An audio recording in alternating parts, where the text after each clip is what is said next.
कहानी की शुरुआत होती है सन 1962 से, जहां हमें पैसिफिक ओशन के बीचों बीच एक बहुत ही बड़ा शिप दिखाया जाता है जिसका नाम एंटोनिया ग्राजा है। इस शिप पर टोटल 600 पैसेंजर्स मौजूद हैं जो न्यूयॉर्क की तरफ जा रहे हैं। इस शिप में पार्टी चल रही होती है जहां एक बहुत ही खूबसूरत सिंगर गाना गा रही होती है और सभी लोग उस सिंगर के गाने को एंजॉय करते हुए मजे से डांस कर रहे होते हैं। शिप पर मौजूद सभी लोग बहुत ज्यादा खुश थे, लेकिन इन्हें पता नहीं था कि कुछ मिनट बाद उनके साथ कुछ ऐसा होने वाला है जिसके बारे में सोचने से भी डर लगता है। तभी हम देखते हैं कि एक आदमी इंजन रूम से एक लीवर ऊपर की तरफ उठाता है। लीवर के ऊपर उठते ही एक तेज नुकीला वायर टाइट होकर सब लोगों के आर पार चला जाता है। देखते ही देखते सब लोगों के बॉडी के 2 टुकड़े होने लगते हैं। यह एक बहुत ही दर्दनाक माहौल था जहां चारों तरफ खून ही खून फैला हुआ था। एक बच्ची जिसका नाम केटी है वो बच जाती है क्योंकि उसकी हाइट कम थी, जिस वजह से वायर उसके सर के ऊपर से होता हुआ गुजर जाता है। इसके बाद हमें 40 साल के बाद का सीन दिखाया जाता है जहां हम कुछ लोगों को देखते हैं जो एक टग बोट की मदद से एक बड़े शिप को खींच कर ले जा रहे होते हैं। तभी अचानक वो पुराना शिप डूबने लगता है। यह देखकर ग्रुप का लीडर अपनी टीम में से एक लड़की जिसका नाम मर्फी है उसे उस पुराने शिप पर भेज देता है ताकि मर्फी उस पुराने शिप को जिस वायर से बांध कर ले जाया जा रहा था उसे आजाद कर दे, वरना अगर ये पुराना शिप डूब गया तो उसके साथ साथ इनकी ये टग बोट भी डूब जाएगी। मर्फी जब उस पुराने शिप पर पहुंचती है तो उसे पता चलता है कि पुराने शिप के निचले हिस्से में दरार पड़ चुकी है, जिस वजह से शिप में तेजी से पानी भरता जा रहा है और अगले 5 मिनट में यह शिप पानी में डूब जाएगा। मर्फी ये बात अपनी टीम के लीडर को बताती है। ये सुनकर टीम का लीडर मर्फी को ऑर्डर देता है कि जिस वायर से हम इस शिप को खींच रहे हैं उस वायर को आजाद कर दो और फौरन वहां से निकलकर हमारे पास टग बोट पर पहुंचो क्योंकि हम इस पुराने शिप को छोड़कर जाने वाले हैं। तभी टीम के 2 और साथी भी मर्फी के पास पहुंच जाते हैं और वो भी मर्फी को बाहर निकलकर शिप को छोड़ने के लिए कहते हैं, लेकिन इस शिप को ढूंढने में उन्हें 3 महीने लगे थे, जिस वजह से मर्फी इतनी आसानी से इस शिप को छोड़कर नहीं जाने वाली थी। वो शिप को बचाने के लिए नीचे पानी में कूद जाती है, जिसे देखकर ऊपर बैठे 2 साथी भी औजार लेकर मर्फी के पीछे कूद जाते हैं। ये तीनों जैसे तैसे करके शिप को डूबने से पहले ही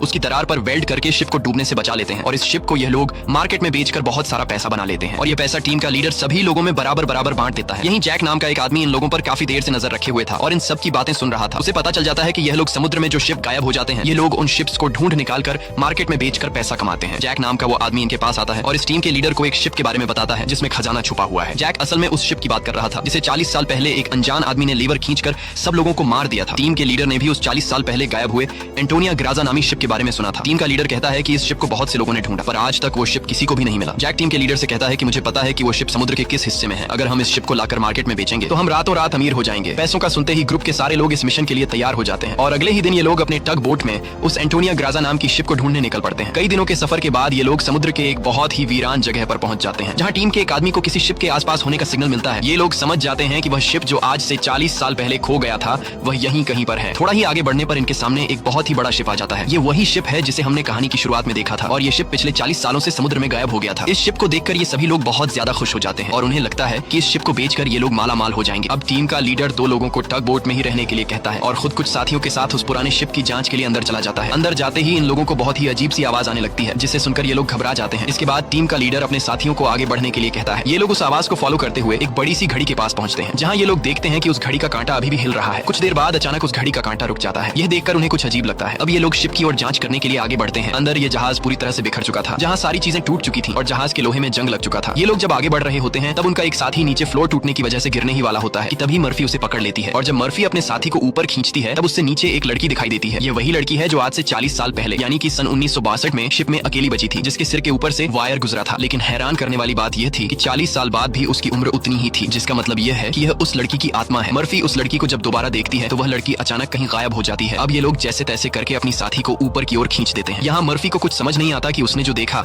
वह सच था या फिर कोई वहम, लेकिन यह सब देखकर मर्फी बहुत ज्यादा डर जाती है। अब यह शिप बहुत ही ज्यादा बड़ा था, इसलिए ये लोग इसे और एक्सप्लोर करने लगते हैं और चलते चलते शिप के मेन कैबिन तक पहुंच जाते हैं जहां जांच करते हुए उन्हें एक डिजिटल वॉच मिलती है। ये देखकर ये लोग कंफ्यूज हो जाते हैं क्योंकि आज से 40 साल पहले इस तरह की डिजिटल वॉच नहीं हुआ करती थी और इस वॉच को देखकर ये लोग समझ जाते हैं कि जरूर हमसे पहले भी यहाँ कुछ लोग आ चुके हैं। इसके बाद ये सब वापस अपने टग बोट पर आते हैं और टीम का लीडर डिसाइड करता है कि अगले दिन हम इस शिप को टग बोट से बांध कर ले जाएंगे। अगली सुबह उन्हें पता चलता है कि शिप में एक बहुत बड़ा होल है जिसकी वजह से धीरे धीरे शिप पानी में डूब रहा है। टीम का लीडर कहता है कि इस हालत में शिप को टग बोट से बांध कर ले जाना नामुमकिन है क्योंकि शिप में ढेर सारा पानी जमा हो चुका है। पानी की वजह से शिप का वजन कई गुना बढ़ चुका है, इसलिए इस पुराने शिप को टग बोट से बांध कर ले जाना एक बेवकूफी होगी। अब ये लोग डिसाइड करते हैं कि पहले हम शिप के होल को वेल्ड करके बंद करेंगे और फिर शिप के अंदर मौजूद सारा पानी निकालकर इसे टग बोट से बांध कर ले जाएंगे। कैप्टन की बात सबको ठीक लगती है, जिसके बाद ये सभी अपने अपने काम पर लग जाते हैं। कुछ साथी शिप के होल को रिपेयर करने में लग जाते हैं और कुछ शिप के अंदर मौजूद खजाना ढूंढने में लग जाते हैं। मर्फी खजाने की जांच में आगे बढ़ते हुए एक स्विमिंग पूल के पास पहुंचती है। स्विमिंग पूल को देखकर वह हैरान रह जाती है क्योंकि स्विमिंग पूल पर ढेर सारे गोलियों के निशान थे। अब वह स्विमिंग पूल से जब ऊपर की तरफ आ रही होती है तभी एक बार फिर से वह लड़की मर्फी के सामने आ जाती है, जिसे देखकर डर के मारे मर्फी वापस नीचे पूल में गिर जाती है। उसका सर तेजी से स्विमिंग पूल के फ्लोर से टकराता है और खून निकलना शुरू हो जाता है, पर स्विमिंग पूल उसके खून को अब्सॉर्ब कर लेता है। मर्फी एक बार फिर से जब ऊपर देखती है तो वो लड़की वहाँ नहीं थी और अब वहाँ पर जैक होता है। जैक मर्फी को स्विमिंग पूल से बाहर निकालने में मदद करता है। बाहर निकलते ही मर्फी जैक से कहती है कि मैंने अभी अभी यहाँ पर एक लड़की देखी है, लेकिन पता नहीं वह अचानक कहाँ गायब हो गई। जैक मर्फी से कहता है कि यह तुम्हारा वहम होगा, यहाँ पर कुछ भी ऐसा नहीं है। इसके बाद ये दोनों आगे बढ़ते हैं और इन दोनों के यहाँ से जाने के बाद स्विमिंग पूल पूरी तरह से खून से भर जाता है। दूसरी तरफ टीम के लीडर को उस पुराने शिप के कैप्टन का रूम मिल जाता है। टीम का लीडर जब रूम के अंदर जाता है तो रूम काफी बुरी हालत में था। रिसर्च करने पर टीम के लीडर को वहाँ पर कुछ भी खास नहीं मिला। जब टीम के लीडर की नजर सामने टेबल पर पड़ती है तो वह देखता है कि टेबल पर एक शराब की बोतल और ग्लास में किसी ने पैक बनाकर रखा है। यह सब देखकर ऐसा लग रहा था जैसे अभी अभी कोई शराब पीकर चला गया हो। टीम का लीडर जैसे ही इस ग्लास को उठाकर पीने वाला होता है तब उसकी नजर सामने लगे शीशे पर पड़ती है और शीशे में टीम के लीडर को इस पुराने शिप का कैप्टन दिखाई देता है। यह देखकर टीम का लीडर बहुत ज्यादा डर जाता है और उसके हाथ से शराब की ग्लास गिरकर टूट जाती है और टीम का लीडर डर के मारे वहां से निकल जाता है। इस शिप पर सभी के साथ अजीबोगरीब इंसिडेंट्स हो रहे थे। टीम का एक साथी जिसका नाम मार्क है, उसे इस शिप पर किसी लेडी सिंगर के गाने की आवाज सुनाई देने लगती है। वह उस आवाज को फॉलो करते हुए शिप के ग्राउंड एरिया में पहुंच जाता है, जहां पर वह लेडी सिंगर भी मौजूद होती है। ये वही सिंगर थी जिसे हमने कहानी की शुरुआत में देखा था। दूसरी तरफ मर्फी और जैक आगे बढ़ते हुए लॉन्ड्री रूम से बाहर जाने वाले गेट को जैसे ही खोलते हैं तभी अंदर जमा हुआ सारा पानी उनके ऊपर आ जाता है, जिसमें कई सारे लोगों की डेड बॉडीज थी। मर्फी और जैक डर के मारे वहां से आगे बढ़ने लगते हैं। आगे बढ़ते हुए उनके सामने एक कैबिन का दरवाजा खुलता है। अंदर जाने पर जैक को एक बहुत ही लग्जरी कार मिलती है, जिसे देखकर वह बहुत खुश होता है। पर मर्फी को यहाँ कुछ गड़बड़ महसूस होता है, इसलिए वह जल्दी ही यहाँ से निकलना चाहती थी। तभी एक दूसरे रूम से उन्हें कुछ हिलता हुआ नजर आता है। जब ये दोनों उस चीज के करीब आते हैं और उसके ऊपर रखा हुआ सामान हटाकर देखते हैं तो उनकी आंखें खुली की खुली रह जाती हैं, क्योंकि वहाँ पर सोने से भरा हुआ एक बॉक्स पड़ा था। ये देखकर मर्फी अपने बाकी साथियों को तुरंत बुला लेती है और जब सब यहाँ पहुंचते हैं तो सामान हटाने पर उन्हें इसी तरह के 9 बॉक्स मिलते हैं और हर एक बॉक्स में 28 गोल्ड प्लेट्स पड़ी हुई थी, जिसे देखकर सभी की खुशी का ठिकाना नहीं रहता, क्योंकि ये सभी रातों रात अमीर हो गए। इतने बड़े खजाने को ढूंढने के बाद ये लोग डिसाइड करते हैं कि इस शिप को यहीं छोड़ देंगे और सिर्फ सोना यहाँ से लेकर जाएंगे। इसके बाद ये लोग सारा का सारा गोल्ड अपने टग बोट पर रख देते हैं और अब ये लोग यहाँ से निकलने की तैयारी करते हैं। टग बोट को चलाने वाला कैप्टन बोट को स्टार्ट करने के लिए इंजन की सफाई करने लगता है और तभी हमें दिखाया जाता है कि टग बोट में रखा गया सिलेंडर का वाल्व अपने आप चालू हो गया है, जिससे हवा में गैस फैलना शुरू हो जाता है। वही मर्फी एक बार फिर से उसी लड़की को देखती है जो उसकी तरफ तेजी से भागती हुई आ रही होती है, जैसे वह मर्फी को कोई बात बताना चाहती है, पर तभी उसे कोई पकड़कर नीचे धकेल देता है और जैसे ही टग बोट का कैप्टन इंजन को ऑन करता है तभी सिलेंडर से निकली गैस की वजह से पूरे बोट में एक बहुत ही बड़ा ब्लास्ट होता है, जिसमें टग बोट का कैप्टन मारा जाता है। अब ये लोग समुद्र के बीचों बीच एक सुनसान शिप पर फंस चुके थे। ये सभी लोग बहुत ज्यादा परेशान होते हैं, क्योंकि उनके पास जो यहाँ से निकलने का टग बोट था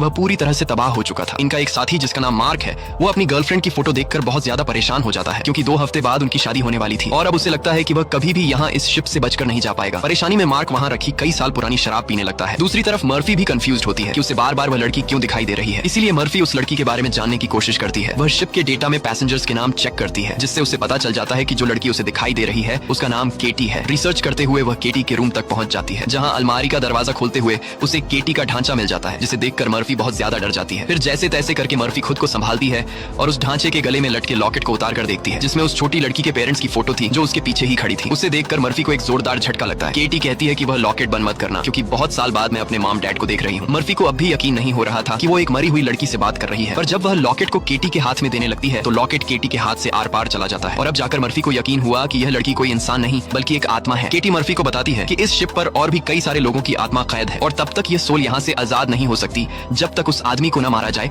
जो लोगों की आत्मा को यहाँ पर कैद करता है। मर्फी केटी से पूछती है कि कौन है वो आदमी जिसने तुम्हें और बाकी लोगों की आत्माओं को यहाँ कैद कर रखा है। केटी जैसे ही मर्फी को उस आदमी के बारे में बताने वाली होती है तभी अचानक छत पर कुछ अजीब से कीड़े निकलने लगते हैं, जिसे देखकर केटी बहुत ज्यादा डर जाती है और वह मर्फी से कहती है कि जल्द से जल्द इस शिप से तुम लोग निकल जाओ वरना तुम लोग मारे जाओगे। इसके बाद केटी गायब हो जाती है। दूसरी तरफ मार्क पूरी बोतल पीने के बाद उसे चक्कर आने लगा। उसके आसपास पड़े सभी टेबल और चेयर्स हिलने लगते हैं। देखते ही देखते सब कुछ रिपेयर होकर नया हो गया और आज से 40 साल पहले जो लोग इस शिप में मारे गए थे वह दोबारा से मार्क के सामने जिंदा खड़े हो गए। मार्क बीच में खड़ा था, जिसके चारों तरफ लोग उसके लिए तालियां बजाने लगे। शुरू में तो मार्क को भी कुछ अजीब लगता है, लेकिन फिर वह सोचता है कि यह सब शराब का कमाल है। अगले ही पल वह लेडी सिंगर मार्क के करीब आ गई और वह मार्क के साथ इंटीमेट होने लगी। लेडी सिंगर पूरी तरह से मार्क को अपने वश में करके अपने पीछे लगा देती है। मार्क भी बिना कुछ सोचे समझे उसके पीछे जाने लगा। बेवकूफ मार्क को पता ही नहीं चलता कि ये सिंगर उसे एक ट्रैप में फंसा रही है। वह लेडी सिंगर फ्लोर के किनारे पर खड़ी होकर मार्क को बुलाने लगती है। मार्क इस सिंगर को हासिल करने के चक्कर में फ्लोर से नीचे गिरकर मारा जाता है। वही हमें टीम के लीडर को दिखाया जाता है जो इस पुराने शिप के कैप्टन के रूम में बैठा होता है। तभी वह देखता है कि शराब की बोतल अपने आप ही सरकने लगी। कुछ देर बाद उसके सामने इसी शिप के कैप्टन की आत्मा आ जाती है। यह देखकर टीम का लीडर काफी ज्यादा घबरा जाता है। तब शिप का कैप्टन उसे ग्लास में शराब डालकर पीने के लिए देता है। साथ ही वह उसे फोटो देता है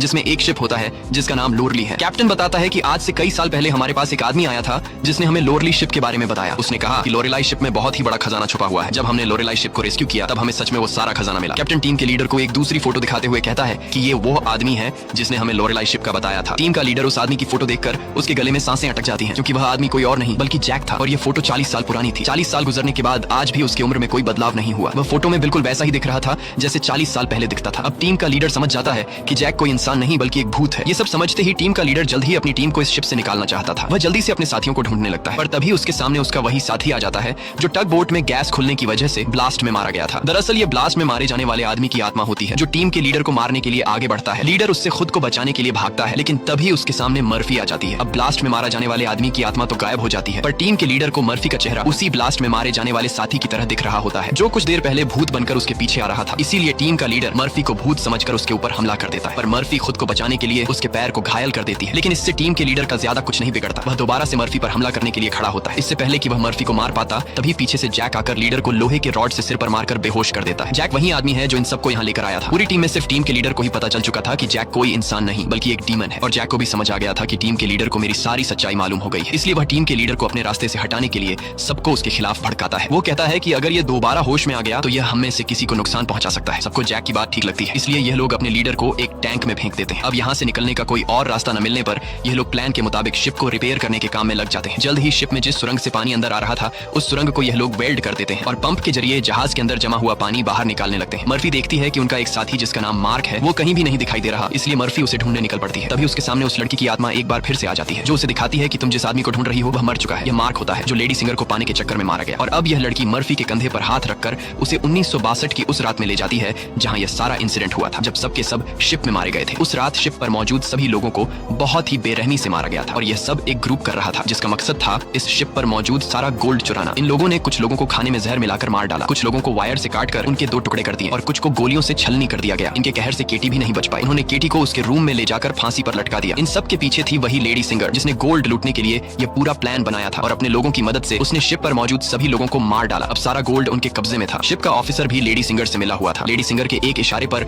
वह अपने ही साथियों को मार देता है, लेकिन जैसे ही वह मुड़ता है लेडी सिंगर उसे भी गोली मार देती है। लेडी सिंगर को लगता है कि सारा गोल्ड अब उसी का हो चुका है, क्योंकि शिप पर मौजूद सभी लोग मारे जा चुके थे। लेकिन यही एंट्री होती है एक ऐसे आदमी की जो इस पूरे गेम का मास्टरमाइंड था, और वह लोहे की चेन से लेडी सिंगर को लटकाकर मार देता है। मर्फी केटी की मदद से ये सब देख रही होती है, और तभी वह इस गेम के मास्टरमाइंड को भी देख लेती है, जिसे देखकर मर्फी शॉक हो जाती है, क्योंकि वो आदमी कोई और नहीं बल्कि जैक है, जो इन्हें गोल्ड का लालच देकर यहाँ पर लेकर आया। क्योंकि शिप में छेद हो चुका था और शिप धीरे धीरे पानी में डूब रही थी, इसलिए शिप को बचाने के लिए कुछ ऐसे लोगों की जरूरत थी जो शिप को डूबने से बचा सके। इसलिए जैक ने चालाकी से इन्हें यहाँ लाया। अब शिप पूरी तरह से ठीक हो चुकी थी, इसलिए जैक को अब इन लोगों की कोई जरूरत नहीं थी, और अब वह इन सबको भी मार देगा। यह सब समझते ही मर्फी को याद आता है कि हमने जैक की बातों में आकर अपने लीडर को टैंक में बंद कर दिया था। अब मर्फी अपने लीडर की जान बचाने के लिए उसके पास दौड़ कर जाती है, लेकिन अब टैंक में पानी भरने की वजह से लीडर की मौत हो गई होती है। मर्फी अपने लीडर को बचाने के लिए टैंक का कांच तोड़ने की कोशिश करती है, पर टैंक का कांच बहुत ही मजबूत था, इसलिए लाख कोशिश करने के बावजूद भी लीडर को बचा नहीं पाती। इसके बाद मर्फी अपने एक साथी के पास आती है जिसका नाम डॉज है। मर्फी डॉज को जैक की सारी सच्चाई बता देती है और कहती है कि जैक तुम्हें जहां भी नजर आए उसे शूट कर दो, मैं अपने एक और साथी को ढूंढने जा रही हूँ। मर्फी के जाने के कुछ देर बाद जैक डॉज के सामने आ जाता है, जिसे मर्फी ने कहा था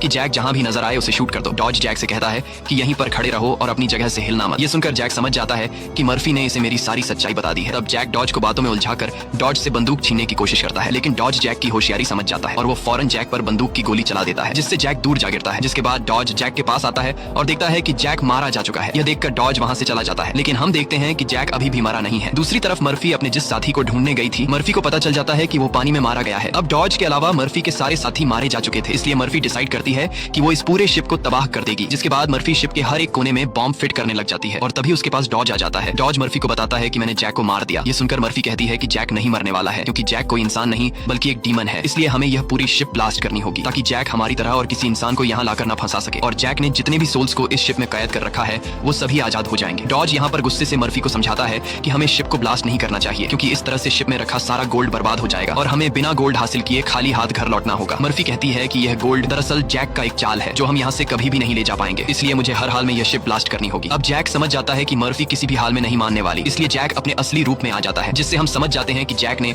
डॉज को भी मार दिया था। जैक उसे बताता है कि तुम्हारा और मेरा काम एक ही है, जिस तरह से तुम समुद्र में फंसी हुई शिप्स को जमा करती हो उसी तरह से मैं सोल्स को जमा करता हूँ। पहले मैं भी इंसान था, लेकिन मैंने बहुत पाप किए जिसके बदले मुझे यह काम दिया गया, और अब मैं सोल कलेक्टर हूँ जिसके लिए मुझे शिप की जरूरत है, और मैं नहीं चाहता कि तुम इस शिप को ब्लास्ट करो। जैक मर्फी को एक चांस देता है, वो कहता है कि जाओ मैं तुम्हें नहीं मारूंगा, लेकिन बदले में तुम्हें इस शिप को ब्लास्ट नहीं करना होगा। पर मर्फी उसकी बात नहीं मानती, जिसके बाद जैक एक लोहे के रॉड से उस पर हमला कर देता है, जिससे मर्फी नीचे गिर जाती है। अब जैसे ही जैक मर्फी को मारने के लिए आगे बढ़ता है, तब मर्फी एक तीर चलाकर उस बॉम्ब वाले रिमोट पर निशाना लगाती है और खुद फौरन पानी में कूद जाती है, जिसके बाद शिप में एक बहुत बड़ा ब्लास्ट होता है। ब्लास्ट की वजह से शिप पानी में डूबने लगती है और मर्फी पानी के अंदर शिप के नीचे फंस चुकी होती है। अब उसे बाहर निकलने का कोई रास्ता नहीं दिखता और उसकी सांसें भी फूलने लगती हैं। पर तभी वहां पर केटी की आत्मा आती है जो मर्फी को हाथ से पकड़कर ऊपर का रास्ता दिखाती है। तब मर्फी देखती है कि जैक ने जितने भी सोल्स को कैद कर रखा था वो सभी सोल्स आजाद हो गई हैं। मर्फी बड़ी मुश्किल से ऊपर सरफेस पर आ जाती है और वो देखती है कि शिप में जितने भी सोल्स थे वो सब अपनी असली दुनिया में जाने लगे हैं। दरअसल यहाँ जितने जितने भी सोल्स थे वो सभी जैक के गुलाम थे। सिर्फ केटी की सोल उसकी गुलाम नहीं बन पाई, क्योंकि केटी की सोल पवित्र थी, जिस वजह से जैक उस पर ज्यादा कंट्रोल नहीं कर पा रहा था। इसीलिए केटी की सोल बार बार मर्फी की मदद कर रही थी। यहाँ मर्फी एक बॉक्स के सहारे समुद्र में तैरती रहती है और तभी वो एक शिप तक पहुंच जाती है, जो शिप उसे रेस्क्यू कर लेता है। जब उसे पोर्ट पर लाया जाता है तो वह अपनी एम्बुलेंस से देखती है कि जैक अभी भी जिंदा है और शिप का जितना भी गोल्ड था वो उस गोल्ड को एक दूसरे शिप में ट्रांसफर कर रहा है, ताकि उस गोल्ड के लालच में वो और भी लोगों को मार सके और उनकी आत्माओं को कैद कर सके। इसी के साथ ये कहानी खत्म हो जाती है।